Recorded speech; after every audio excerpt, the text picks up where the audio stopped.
सो देखिए, आपको यहाँ पे मैं समझाऊँगा कि कौन से यूनिट से कौन से टॉपिक्स आज आए हैं एग्ज़ाम में, ठीक है?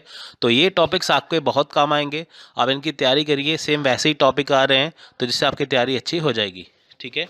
सो देखिए, यहाँ पे अगर मैं बात करूँ 21 नवंबर के मॉर्निंग शिफ्ट के बारे में, तो यहाँ पे देखिए जो मॉर्निंग शिफ्ट है उसमें टीचिंग एप्टीट्यूड की बात करते हैं, तो देखिए टीचिंग डोमेन है, वो आए थे, लेवल ऑफ टीचिंग है और स्वयं प्रभा है। स्वयं प्रभा के आई थिंक यहाँ पे देखिए स्टूडेंट ने बताया कि उसके चैनल आए थे, तो उसे डिस्कस करेंगे, ठीक है? यानी कि देखिए स्वयं है, स्वयं प्रभा है, मूक है, यहाँ से क्वेश्चन डेफिनेटली आता है, तो आप इन्हें अच्छे से करिए। लेवल ऑफ टीचिंग आ रहा है और टीचिंग डोमेन आया है। उसके बाद देखिए रिसर्च एप्टीट्यूड में रिसर्च एथिक्स, हाइपोथेसिस, ठीक है, और रिसर्च मेथड्स, यानी कि आपको रिसर्च एथिक्स पता होना चाहिए, रिसर्च मेथड्स पता होने चाहिए, हाइपोथेसिस होने चाहिए। तो ये टॉपिक्स रिपीट हो रहे हैं, ये आपको एग्ज़ाम में आ सकते हैं। तो टीचिंग में आप ये कर लीजिए और रिसर्च में आप ये कर लीजिए। कॉम्प्रिहेंशन का लेवल देखिए ईजी ही आ रहा है, जो भी आपको आएगा उसमें आपको चूज़ करना है, आप आसानी से कर सकते हैं। तो बात करते हैं कम्युनिकेशन की यूनिट 4 की। तो देखिए टाइप्स ऑफ कम्युनिकेशन यहाँ पे आता है। आज मेनली आया था अपवर्ड कम्युनिकेशन क्या है, डाउनवर्ड कम्युनिकेशन क्या है, ठीक है? कम्युनिकेशन टाइप्स में क्या है, अपवर्ड और डाउनवर्ड कम्युनिकेशन। और आया है कम्युनिकेशन बैरियर, ठीक है? कम्युनिकेशन बैरियर जब हम किसी कम्युनिकेशन जिससे हम करते हैं, तो उससे हमारी जो बात अच्छे से हो नहीं पाती, हमारा मैसेज जा नहीं पाता, उसे बोलते हैं बैरियर, ठीक है? तो टीचिंग में ये, रिसर्च में ये, कॉम्प्रिहेंशन तो आपको लेवल इजी है, और कम्युनिकेशन में टाइप्स है, कम्युनिकेशन बैरियर है। मैं बात करता हूँ यूनिट 5 की। तो देखिए यहाँ पे नंबर सीरीज़ है, नंबर सीरीज आ रही है, लेटर सीरीज़ आ रही है, यहाँ पे नंबर देके छोड़ रहे हैं, आपको बताना अगला नंबर क्या है वो। ब्लड रिलेशन से एक क्वेश्चन पक्का है, आप इसे अच्छे से करिए। डायरेक्शन साइंस का यहाँ पे क्वेश्चन आया है, ठीक है? उसके अलावा देखिए प्रॉफिट एंड लॉस है, परसेंटेज एवरेज रेशो है, आपको ये अच्छे से करनी है। यानी कि number series, blood relation, direction science, profit and loss, percentage average ratio, आपका ये टॉपिक करने हैं, आपका यूनिट 5 कवर हो जाएगा। तो देखिए मैं बात करता हूँ लॉजिकल रीजनिंग के बारे में। यहाँ पे आप पार्ट आया है प्रमाण का, उपमान का और फेरेसिस का। सो देखिए लॉजिकल रीजनिंग में आपको ये करना है, प्रमाण, उपमान, फेरेसिस करनी है। कई बार साइलॉगिज्म आ रहे हैं, लेकिन अभी आपको ये 3 चीज़ें करनी है, प्रमाण, उपमान, फेरेसिस। तो ये आज के शिफ्ट में आए हैं। जो इवनिंग शिफ्ट का एग्ज़ाम देने जा रहे हैं, तो आप ये टॉपिक को ध्यान से पढ़ लीजिए। तो जो आपको मैंने यहाँ पे बताए हैं, तो आप ऐसे अच्छे से करिए। इनमें से टॉपिक्स रिपीट हो सकते हैं, क्वेश्चन रिपीट नहीं होंगे, टॉपिक्स जरूर रिपीट हो सकते हैं। सो यहाँ पे देखिए यूनिट 7 में वही आपको परसेंटेज एवरेज रेशियो करनी है, मॉडरेट लेवल का एग्जाम आ रहा है। और यूनिट 8 में देखिए information and communication technology, ICT में देखिए इनपुट आउटपुट आया है, मेमोरी आई है, बिट बाइट आया है, फुल फॉर्म आई है, वायरलेस डिवाइस यहाँ पे आई है, ठीक है? तो जो इवनिंग का एग्ज़ाम देने जा रहे हैं आज के दिन में, तो आप ये करके देखिए। उसके बाद देखिए पीपल डेवलपमेंट इन्वायरमेंट में देखिए एसडीजी, सस्टेनेबल डेवलपमेंट गोल से क्वेश्चन है, एग्रीमेंट का है, और वाटर पोल्यूशन से आया है। और लास्ट है हायर एजुकेशन, इसमें रैंकिंग और हायर एजुकेशन स्कीम्स आई हैं। सो आप इन टॉपिक्स को अच्छे से कर सकते हैं। जो अपकमिंग जिनका एग्ज़ाम है और जिनका हो चुका है, वो टॉपिक ये आ चुके हैं। तो आप ये टॉपिक का स्क्रीनशॉट खींच सकते हैं, ठीक है? तो आप, ताकि आपको आसानी हो। सो देखिए अब हम बात करते हैं कुछ क्वेश्चन के बारे में, ठीक है? तो कैसे क्वेश्चन आए थे? तो पहला क्वेश्चन है देखिए, in order to promote direct learning which of the following methods would be suited, यानी कि प्रत्यक्ष अधिगम को प्रोत्साहन देने के लिए निम्नलिखित में से कौन सी विधियां सर्वाधिक उपयोग होंगी, ठीक है? यानी कि अगर हम लर्निंग मेथड को, ठीक है, प्रमोट करते हैं, तो सबसे बेस्ट कौन सा मेथड है? सो वो है प्रोजेक्ट मेथड, यानी कि परियोजना विधि। देखिए प्रत्यक्ष अधिगम को प्रोत्साहन देने के लिए परियोजना विधि सर्वाधिक उपयुक्त होगी। परियोजना पद्धति में कार्य की योजना होती है, उस कार्य का उद्देश्य होता है, उसकी कार्य प्रणाली करते समय स्पष्ट होती है, और उस कार्य को करने में स्वाभाविक रुचि होती है। बालकों के सम्मुख एक समस्या प्रस्तुत कर दी जाती है, वो समस्या को सुलझाने के लिए प्रयत्नशील रहते हैं, ठीक है? प्रोजेक्ट क्या है? जब आप स्कूल कॉलेज देखते हैं, तो टीचर आपको एक प्रोजेक्ट देते हैं बनाने के लिए, वो आपको खुद से बनाना होता है, जैसे मान लीजिए आपको कोविड-19 का दे दे, है ना, कोविड-19 के ऊपर आप लिख के लेके आइए, तो आप सर्च करेंगे, स्टूडेंट सर्च करते हैं सबसे बेस्ट बनाने के लिए, ठीक है। ये है प्रोजेक्ट मेथड, किसी टॉपिक के बारे में दे देना तो स्टूडेंट का उसको हल करना जिसमें उसकी रुचि होती है, ठीक है। सो अगला क्वेश्चन है, स्वयं प्रभा के चैनल कितने हैं? देखिए इसके 34 चैनल हैं, कई बुक्स में लिखा है 32, आप बुक्स अपनी चेक कर सकते हैं, वहाँ पे 32 लिखा है, लेकिन लेटेस्ट है 34। आप इसे अपडेट कर लीजिए, जहाँ पे 32 है 34 कर लीजिए। पिछले साल 32 थे, इस साल क्या है 34 हो चुके हैं, 2 नए ऐड हो चुके हैं।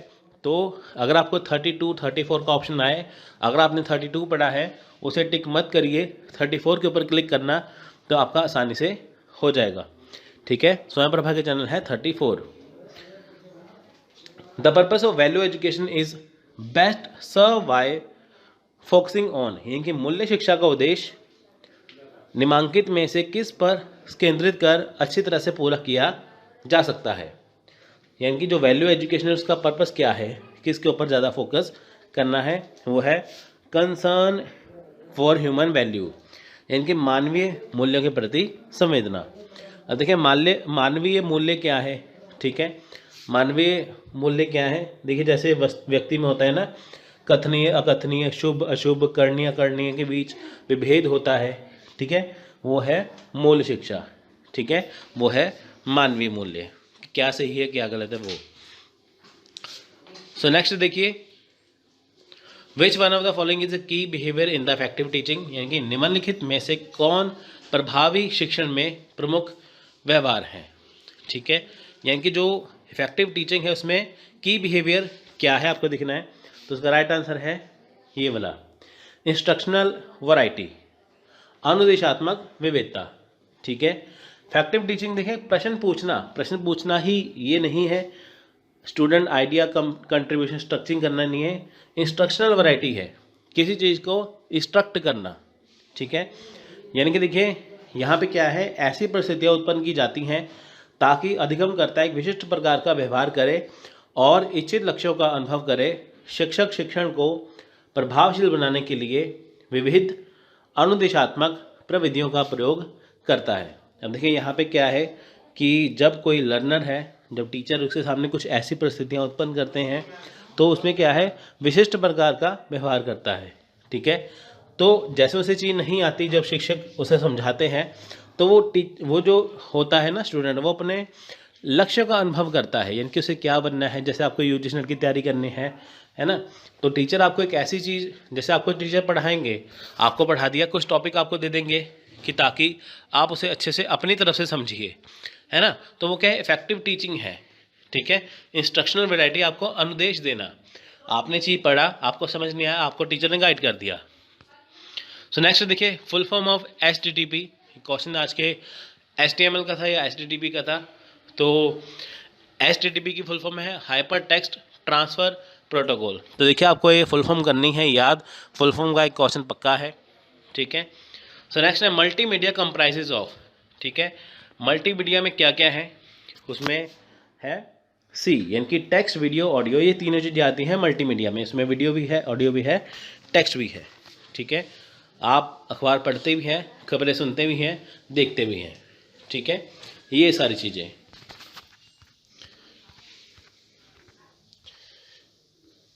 ठीक है। तो 2 क्वेश्चन यहाँ पे बचे हैं। सो देखिए, sustainable development goals SDGs sets in 2050 by nation are intended to achieve by, ठीक है। जो SDG है, यानी कि सस्टेनेबल डेवलपमेंट गोल हैं 2015 में जो बनाए गए थे, उनका टारगेट कितनी देर का है कि उसको हम कब तक प्राप्त करेंगे, ठीक है। सस्टेनेबल डेवलपमेंट गोल में जो गोल्स हैं उन्हें कब तक प्राप्त करना है, ठीक है, उन्हें प्राप्त करना है 2020 तक। यानी कि जो सस्टेनेबल डेवलपमेंट गोल है वो हमें 2030 तक जो है वो प्राप्त करने हैं। कितने गोल हैं, 8 गोल हैं, टोटल 8 गोल है, ठीक है। एक है मिलेनियम डेवलपमेंट गोल, एक है सस्टेनेबल डेवलपमेंट गोल। सस्टेनेबल में 8 मेजर गोल हैं जिन्हें आपको अचीव करना है, जिन्हें सरकार को अचीव करना है 2030 तक। सो लास्ट क्वेश्चन है ये वाला। देखिए ऐसे क्वेश्चन आया था, नंबर सीरीज का 0, 6, 24, 60, 120 और साथ में x, यानी कि x की जगह पे क्या आएगा, ठीक है। आपको काउंटिंग करनी है, ठीक है। राइट आंसर है 210, 210। सो ये कैसे आया, देखिए यहाँ पे क्यूब चल रही है, ठीक है। 1 की क्यूब, 2 की क्यूब, 3 की क्यूब, 4, 5, ठीक है। यहाँ तक देखिए 120 तक 5 की क्यूब है। 1 की क्यूब को किया 1, ठीक है, 1 - 1, ठीक है। एक को अगर हम 3 बार करेंगे तो आ जाएगा 1, -1 करेंगे आ जाएगा 0। 2 की क्यूब को देखिए 2 को 3 बार किया, 2 दिन 4 दुनिया 8, 8 में से 2 माइनस किया, माइनस क्या करना है, जो फ्रंट वाला है, ठीक है। तो ऐसे ही लास्ट में आएगा 6 की क्यूब, ठीक है। 6 गुना 6 गुना 6, 6 को 3 बार करें थे 216 आएगा, उसमें 6 माइनस किए तो आ जाएगा 210। तो ऐसे क्वेश्चन आ रहे हैं। देखिए अगली वीडियो में मैं आपको ब्लड रिलेशन का क्वेश्चन भी मैं समझाने की कोशिश करूंगा अगर मिल गया तो, ठीक है। तो ब्लड रिलेशन है, नंबर सीरीज है, ये आपको करनी है। डायरेक्शन साइंस का क्वेश्चन आपको करना है, आपको आसानी हो जाएगी। सो ऐसे क्वेश्चन थे, ऐसे टॉपिक्स थे, ठीक है। टॉपिक्स देखिए, ये टॉपिक्स आपको घूम फिर के वही टॉपिक आ रहे हैं, इवनिंग शिफ्ट वालों को ये आ सकते हैं ऐसे टॉपिक्स। आप इन टॉपिक्स के ऊपर फोकस करिए, जिनका कल एग्ज़ाम है, अपकमिंग एग्ज़ाम है, वो भी यहाँ पे कर सकते हैं फोकस, ठीक है। सो टॉपिक्स आपको मैंने बता दिए, क्वेश्चन आपको मैंने समझा दिए, तो ऐसे क्वेश्चन हैं आप आसानी से कर सकते हैं। सो ज्वाइन करिए टेलीग्राम चैनल, जिसका लिंक डिस्क्रिप्शन में दिया है, और साथ में सब्सक्राइब करिए स्टडी भार यूट्यूब चैनल कि ताकि हम जैसे वीडियो डालें आपको अपडेट मिल जाए। सो मिलते हैं अगली वीडियो में, तब तक के लिए जय हिंद। वीडियो में सबसे पहले हम टॉपिक डिस्कस करेंगे, उसके बाद फिर मैं इसके क्वेश्चन आंसर डिस्कस करेंगे। तो आपका जिसमें हर वीडियो में पहले मैं पेपर 1 के लिए आपको मैं पहले टॉपिक बताता हूं कि कौन से यूनिट से कौन से टॉपिक आते हैं, कि ताकि आप उसे नोट करें, और जो आपका अपकमिंग एग्ज़ाम है तो आप उस टॉपिक के ऊपर इतना फोकस करें कि ताकि आपका जो एग्ज़ाम है वो अच्छा हो जाए। क्योंकि देखिए टॉपिक रिपीट हो रहे, क्वेश्चन रिपीट नहीं हो रहे। सो आप टॉपिक को अच्छे से पढ़िए, ठीक है। अब देखिए जैसे इवनिंग जो शिफ्ट है, ठीक है, अगर मैं टीचिंग एप्टीट्यूड की बात करूँ, उसमें एवोल्यूशन का क्वेश्चन था, डोमेन से संबंधित था, स्वयं या मूक में से कोई एक था, कुछ स्टूडेंट मूक कह रहे हैं, कोई स्वयं कह रहे हैं, तो दोनों में से एक था। और टीचिंग मेथड से था, यानी कि टीचिंग मेथड्स आपको करना है, एवोल्यूशन करना है, डोमेन्स करना है, और स्वयं मूक और स्वयं प्रभा ये करने हैं। इनमें से डायरेक्ट क्वेश्चन आते हैं, ठीक है। उसके बाद देखिए रिसर्च में रिसर्च सैम्पलिंग है, रिसर्च टाइप है, और अजर्शन रीजन का क्वेश्चन यहाँ पे था, ठीक है। सैम्पलिंग है, टाइप्स है, और अजर्शन रीजन का क्वेश्चन देखिए एक आया था इसमें, तो आप इसके ऊपर फोकस करिए। कॉम्परिजन देखिए लेवल ईजी ही है, तो आप उसकी चिंता मत करिए। सो यूनिट फॉर कम्युनिकेशन में देखिए कम्युनिकेशन जो क्लासरूम कम्युनिकेशन है वो आता है, मास मीडिया सोसाइटी से क्वेश्चन आया, और वर्बल और नॉन वर्बल कम्युनिकेशन क्या होता है उससे क्वेश्चन आया। और देखिए इसमें क्या है कि नंबर सीरीज आया, क्लॉक का क्वेश्चन आया, परसेंटेज और रेशो का क्वेश्चन आया। तो देखिए मैथ में परसेंटेज, रेशो और एवरेज ये तीनों चीज़ें करनी ही होती हैं। इससे आपका यूनिट 5 और यूनिट 7 DI दोनों निकल जाते हैं। तो नंबर सीरीज आपको करनी है, लेटर सीरीज भी आप साथ में कर लीजिए। लॉजिकल रीजनिंग यूनिट 6 में देखिए प्रमाण होते हैं, प्रमाण के क्वेश्चन है, प्रमाण की टाइप्स, ठीक है, वो आपको करनी है। साइलोगिज्म करना है और फैलेसीज करनी है आपको। इसके मैं क्वेश्चन भी डिस्कस करूंगा कि कैसे क्वेश्चन थे, तो आपका जजमेंट हो जाएगी कि किस लेवल के क्वेश्चन तैयार करने हैं। सो देखिए यूनिट 7 की बात करें तो मॉडरेट लेवल है, अभी तक मॉडरेट ही आ रहा है, ना ज़्यादा आसान ना ज़्यादा मुश्किल। सो यूनिट 8 में देखिए इंफॉर्मेशन कम्युनिकेशन टेक्नोलॉजी, इनकी ICT में इंटरनेट से संबंधित क्वेश्चन था। वो क्या था अभी तक पता नहीं चल पाया, लेकिन इंटरनेट से संबंधित था। फुल फॉर्म एक डायरेक्ट आ रही है, आपको याद करनी है। और डिजिटल इनिशिएटिव्स है, डिजिटल इनिशिएटिव देखिए जैसे स्वयं प्रभा मूक हो गया, और उसके अलावा देखिए बहुत सारे डिजिटल इनिशिएटिव्स आ रहे हैं, जैसे कि ऑनलाइन स्टडी जैसे होती है ना आजकल, जो गवर्नमेंट ने भी शुरू की है, तो वो चीज़ें इसमें आपको करनी है, ठीक है। और यूनिट 9 है पीपल डेवलपमेंट एनवायरनमेंट में MDG और SDG, इनकी मिलेनियम डेवलपमेंट गोल या सस्टेनेबल डेवलपमेंट गोल आपको करना है। और पॉल्यूटेंट से क्वेश्चन देखिए, पहले पॉल्यूशन से क्वेश्चन आया था, अभी पॉल्यूटेंट से क्वेश्चन आया कि यानी कि जो पॉल्यूटेंट्स क्या होते हैं कि जो प्रदूषण को फैलाते हैं, इनकी पोल्यूशन जो फैलाते हैं उन्हें कहते हैं पॉल्यूटेंट्स। फिर आएगा, अभी फिर आया था क्वेश्चन हजार्ड्स का, ठीक है, फिर हजार्ड्स का क्वेश्चन यहाँ पे आया। यूनिट फिर 10 आ गया, हजार्ड्स होता है। देखिए हजार्ड्स के साथ आप मिटिगेशन भी जरूर करिए, ठीक है। हजार्ड्स होती है आपदा, तो हजार्ड्स का क्वेश्चन आया था आपको, पॉल्यूटेंट्स, हजार्ड्स, SDG ये क्वेश्चन आए थे, आपको ये टॉपिक के ऊपर फोकस कर लीजिए। यूनिट 10 में देखिए गवर्नेंस से क्वेश्चन था, और एक्ट आए थे, ठीक है, और नेशनल एजुकेशन पॉलिसी से संबंधित क्वेश्चन था। तो ये हो गए टॉपिक्स जो आपको मैंने बताए हैं, जो आपको करने हैं। आप मॉर्निंग शिफ्ट के भी देख सकते हैं, मैंने आपको इवनिंग शिफ्ट के भी बता दिए, तो आप उसके अकॉर्डिंग अपनी तैयारी करिए जिनका कल एग्जाम है, ठीक है। तो अभी हम क्वेश्चन यहाँ पे डिस्कस करते हैं। सो देखिए फर्स्ट क्वेश्चन डिस्कस करते हैं। देखिए क्वेश्चन मैं आपको जो बता रहा हूँ, जैसा स्टूडेंट ने बताया है मैं आपको वैसे ही बता रहा हूँ क्वेश्चन। तो क्वेश्चन आगे पीछे हो सकता है, लेकिन सेंस उसकी यही रहेगी। तो आप देख लीजिए कैसा लेवल है। देखिए which of the following is an indicator of key behaviour in effective teaching as evident from research. ठीक है, निम्नलिखित में से कौन शोध द्वारा प्राप्त साक्ष्य के आधार पर प्रभावी अध्यापन में मुख्य व्यवहार का संकेतक होता है। ठीक है, इनमें से कौन सा इंडिकेटर है जो इफेक्टिव टीचिंग के लिए होता है। ठीक है, देखिए यहाँ पे ऑप्शन थे ऑब्वियसली। सो यहाँ पे ऑप्शन तो हमें याद नहीं है किसी को भी। सो यहाँ पे आपको आंसर बताते हैं। उसका आंसर है, देखिए यहाँ पे engagement in learning by student.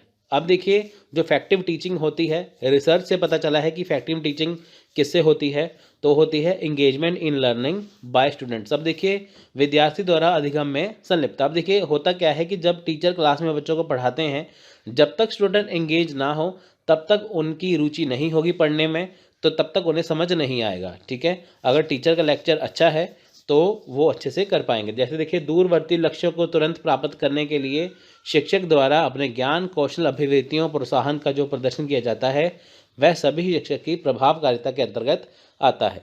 शोध द्वारा प्राप्त साक्ष्य के आधार पर प्रभावी अध्यापन में मुख्य व्यवहार का संकेतक विद्यार्थी द्वारा अधिगम में संलिप्तता है। विद्यार्थी जब कक्षागत कार्य में रुचि लेता है, उसका निष्पादन अच्छा रहता है, तो इसके आधार पर हम जान सकते हैं कि शिक्षण कार्य अत्यंत प्रभावशाली है। यानी कि देखिए जब टीचर क्लास में बच्चों को इंटरेस्टिंग टॉपिक पढ़ाते हैं तो बच्चों की संलिप्तता होती है, बच्चों की एंगेजमेंट होती है, तो एक इफेक्टिव टीचिंग का काम होता है। देखिए बहुत सारे टीचर हैं जो बेकार टॉपिक को भी अच्छा बना देते हैं कि ताकि स्टूडेंट को समझ में आए। ठीक है, सो सेकंड क्वेश्चन है व्हाट इज मूक। अब देखिए मूक की फुल फॉर्म क्या है, ये क्वेश्चन आया था। तो देखिए मूक का मतलब है मैसिव, ओ का मतलब ओपन, फिर ओ का मतलब ऑनलाइन, फिर सी का मतलब कोर्स, यानी कि मैसिव ओपन ऑनलाइन कोर्स। ये किसकी फुल फॉर्म है, ये फुल फॉर्म है मूक की। अब देखिए मैसिव का मतलब क्या होता है, यहाँ पे देख सकते हैं there are may be 1 lakh plus student in a MOOC. अब देखिए 1 लाख से ज़्यादा स्टूडेंट है मूक में। ओपन का मतलब क्या है, any one anywhere can register for these courses. ठीक है, उसके बाद देखिए courses is delivered entirely over the internet. अब देखिए जो कोर्स है, ऑनलाइन का मतलब क्या है कि जो कोर्स वर्क होगा वो आपको इंटरनेट के ऊपर मिल जाएगा। ठीक है, और कोर्स का मतलब यहाँ पे क्या है कि MOOCs are very similar to most online college courses. अब देखिए कोर्सेज में क्या है, आपको जितने भी कोर्सेज हैं कॉलेज के वो तकरीबन आपको सारे यहाँ पे मिल जाएंगे। ठीक है, सो नेक्स्ट है question number 3। Communication variables involve in a model of performance are. यानी कि देखिए कम्युनिकेशन जो वेरिएबल है इन्वॉल्व जो है, कम्युनिकेशन वेरिएबल जो है इसमें क्या इन्वॉल्व है, यानी कि किसी निष्पादन प्रतिमान के अंतर्गत संप्रेषण चर होते हैं। ठीक है, तो इसमें देखिए किसी निष्पादन प्रतिमान के अंतर्गत निम्नलिखित संप्रेषण चर हैं। यानी कि देखिए जो कम्युनिकेशन वेरिएबल है, ठीक है, उसमें क्या क्या इन्वॉल्व होता है, उसमें एनकोडिंग है, ठीक है, उसमें डिकोडिंग है, उसमें चैनलाइजेशन यानी कि कूट संकेतन है, विसंकेतन है, संचारण है। अब देखिए कम्युनिकेशन वेरिएबल का मतलब क्या है, इन्होंने बताया है कि कम्युनिकेशन के वेरिएबल में क्या चीज़ें इन्वॉल्व है। जब हम किसी से कम्युनिकेट करते हैं, जब हम किसी से संचार करते हैं तो क्या है, पहला आ गया इनकोडिंग। ठीक है, इनकोडिंग क्या है कि जो मैसेज भेजता है, जैसे आप हैं अपने किसी दोस्त को कोई मैसेज देते हैं तो आप है इनकोडर। ठीक है, तो आप मैसेज को क्या कर रहे हैं, इनकोडिंग। तो डिकोडिंग क्या है कि जिसको आपने मैसेज पहुंचाया उसने मैसेज को समझा, यानी कि उसने मैसेज को डिकोड किया। अब देखिए इनकोडिंग हो गया, मैसेज भेजा, मैसेज समझा, लेकिन किसके जरिए भेजा, चैनलाइजेशन, वो है संचारण। ठीक है, संप्रेषण की प्रक्रिया देख सकते हैं, पहले संदेश, आपको संदेश भेजना है, किसके माध्यम से भेजना है, प्रतिपुष्टि क्या है, फीडबैक क्या है, और प्रेषक और संदेश प्राप्ति। ठीक है, ये चीज़ें इसमें आती हैं। सो नेक्स्ट क्वेश्चन है, देखिए यहाँ पे देखिए नेक्स्ट क्वेश्चन है, in a classroom the probability of message reception can be enhance by. यानी कि किसी कक्षा में संवाद ग्रहण की संभाव्यता को निम्नलिखित में से किससे बढ़ाया जा सकता है। इनकी देखिए अगर कोई कक्षा है, अगर कोई क्लासरूम है, वहाँ पे देखिए जो संवाद हो रहा है, संवाद किसके प्रति होगा, टीचर और स्टूडेंट के बीच में, ठीक है, उसे कैसे बढ़ाया जा सकता है, इस्टेब्लिशिंग ए व्यू पॉइंट यानी कि दृष्टिकोण स्थापित करके। अब देखिए जब कक्षा में टॉपिक को पढ़ाया जाता है एक टीचर के द्वारा, तो वो बच्चों से पूछते हैं बताइए कि आपकी इसमें क्या प्रतिक्रिया है। तो हर एक स्टूडेंट अपने अपने यहाँ पे क्या है व्यू पॉइंट रखते हैं, ठीक है। मान लीजिए टीचर कहते हैं कि महंगाई के ऊपर आप बोलिए, कुछ कहेंगे महंगाई अच्छी है, कोई कहेंगे बुरी है ना, सबके अलग अलग व्यू पॉइंट हो गए। तो उससे क्या है, एक व्यू पॉइंट से क्या है, एक जो संवाद वो लंबा हो जाएगा, है ना, वो चीज़ें। सो देखिए नेक्स्ट क्वेश्चन है, ये आया था, the next term in the letter series DEFHIJLMNPQRTUV is. ये देखिए बहुत सिंपल सा है, तो ये इसके ऑप्शन थे, तो इसका right answer option number C XYZ। अब देखिए यहाँ पे है क्या, अब इसे पढ़िए, अंग्रेजी वर्णमाला की दी गई श्रृंखला में सीधे क्रम में प्रत्येक 3 वर्ण के बाद एक वर्ण को छोड़कर क्रमगत रूप से श्रृंखला उत्तरोत्तर आगे बढ़ रही है, ठीक है। यानी कि देखिए यहाँ पे क्या है, फॉर एग्जांपल डी, ठीक है, यहाँ पे ना DEF के बाद HIJ है। अब देखिए जो F है एंड में, ठीक है, F के बाद आता है G, फिर आता है H, यहाँ पे G को हटाया गया, सीधे आ गया H, ठीक है। उसके बाद देखिए नेक्स्ट जो टर्म है उसमें क्या है, J के बाद L है, यानी कि J के बाद L है, तो J के बाद K आता है, उसे हटा दिया गया, ठीक है। तो ऐसे ही देखिए लास्ट में TUV के लास्ट में क्या है, TUV है, ठीक है। V के बाद क्या आएगा, ठीक है, UV, X आएगा, ठीक है, X को काट दे, X के बाद क्या आता है Y, ठीक है। तो Y से यहाँ से क्या स्टार्ट होता है, Y से यहाँ से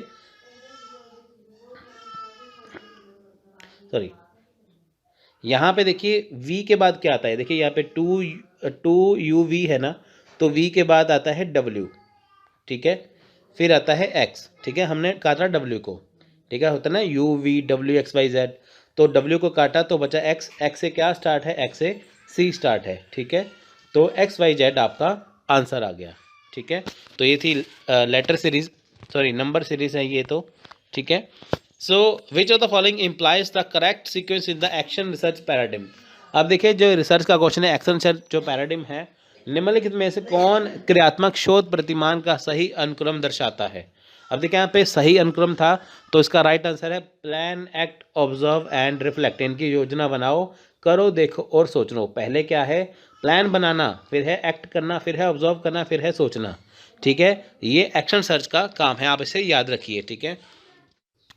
सो देखिए नेक्स्ट क्वेश्चन है यहाँ पे, in which of the following methods of research the independent variable has to be selected rather than manipulated. यानी कि निम्नलिखित में से किस अनुसंधान पद्धति में स्वतंत्र चर के हेर फेर की जगह चुनाव किया जाता है। यानी कि देखिए जो रिसर्च मेथड है उसमें इंडिपेंडेंट जो वेरिएबल है उसको सिलेक्ट किया जाता है, ठीक है। तो उसका राइट आंसर है एक्स पोस्ट फैक्टो मेथड, यानी कि कार्योत्तर पद्धति, ठीक है। अब देखिए जो रिसर्च मेथड है उसमें जो इंडिपेंडेंट वेरिएबल है उसे सिलेक्ट किया जाता है कि ताकि उसे आसानी से मैनिपुलेट किया जा सके, हेर फेर किया जा सके, ठीक है।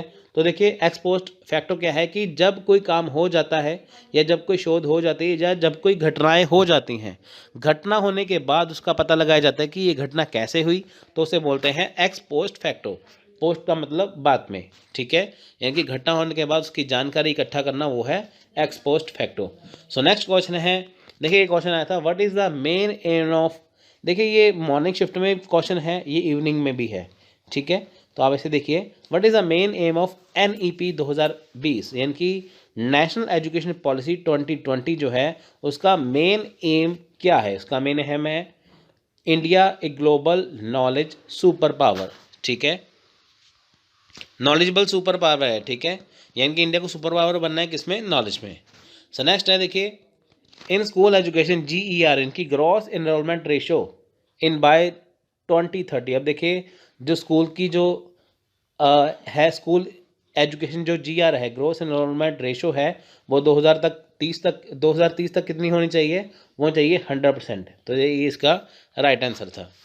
सो नेक्स्ट देखिए, what is the name of for a web page address. अब देखिए वेब पेज एड्रेस का नेम क्या है, ठीक है, वेब पेज एड्रेस क्या है, देखिए तो इसका राइट आंसर है ऑप्शन नंबर C URL, यानी कि यूनिफॉर्म रिसोर्स लोकेटर, ठीक है। सो देखिए ये वेब पेज एड्रेस होता है ना, URL होता है ना हर एक वेबसाइट का अपना, ठीक है। तो वेब पेज एड्रेस जो है वो URL होता है, ठीक है। जब आप कोई सर्च करते हैं, आपको कोई चीज़ नहीं मिलती, लिखा आता है URL नॉट फाउंड, यानी कि यूआरएल क्या है, ये वेब पेज एड्रेस है। सो नेक्स्ट देखिए क्वेश्चन बहुत इंपॉर्टेंट है, बहुत स्टूडेंट ने क्वेश्चन गलत किया है। अब देखिए, thermal reactors produce energy by fission of following nuclear fuels. ठीक है, जो थर्मल रिएक्टर देखिए जो एनर्जी प्रोड्यूस करते हैं, ठीक है, by fission. So nuclear fuel उसमें क्या है, ठीक है। सो देखिए ये चीज़ें हैं, thermal reactor generate energy by fission of the following nuclear fuel. अब देखिए न्यूक्लियर फ्यूल क्या है, यूरेनियम 235, ठीक है, 235 यू, यूरेनियम 233, ठीक है, इसका कोऑर्डिनेट 235, और प्लूटोनियम, ठीक है, यूरेनियम 235, यूरेनियम 233 और प्लूटोनियम 239, ठीक है, ये इसका आंसर है। सो देखिए ये क्वेश्चन था। Next, given below are two statements, one is labelled as assertion and reason. अब देखिए एक है असर्शन, एक है रीजन, ये आसान क्वेश्चन था इसलिए। अब देखिए असर्शन क्या है, lakes are considered to be more